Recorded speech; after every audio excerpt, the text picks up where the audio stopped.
Dans le Nouveau Testament, 1 Timothée 3,2 et Tite 1,6 mentionnent le fait d'être le mari d'une seule femme, comme une qualification pour le leadership spirituel dans l'Église.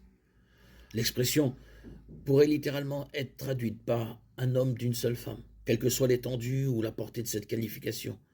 Un polygame ne peut en aucun cas être considéré comme un homme d'une seule femme. L'interdiction de la polygamie ne concerne-t-elle que les anciens et les diacres, les donneurs d'exemple? Non. La norme de la monogamie devrait s'appliquer à tous les chrétiens. Éphésiens 5, 22, 33 parle de la relation entre mari et femme. Lorsqu'il est question d'un mari au singulier, le passage fait toujours référence à une femme au singulier, car le mari est le chef de la femme au singulier. Celui qui aime sa femme au singulier s'aime lui-même. C'est pourquoi l'homme quittera son père et sa mère et s'attachera à sa femme. Et tout cela est écrit toujours au singulier. Et les deux deviendront une seule chair, et non plusieurs chairs.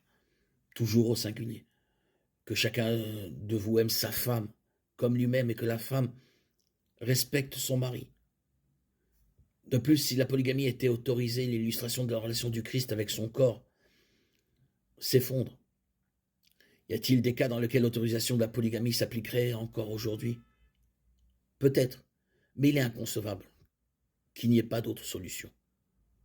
En raison de l'aspect une seule chair du mariage, du besoin d'unité et d'harmonie dans le mariage et de l'absence de toute nécessité réelle de polygamie, nous sommes fermement convaincus que la polygamie n'honore pas Dieu et ne correspond pas à son plan pour le mariage.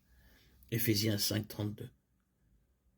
Dans Colossiens 3, 18, 19, Paul fait référence aux maris et aux femmes au pluriel, mais dans ce passage, il est clair qu'il s'adresse à tous les maris et femmes parmi les croyants de Colosse.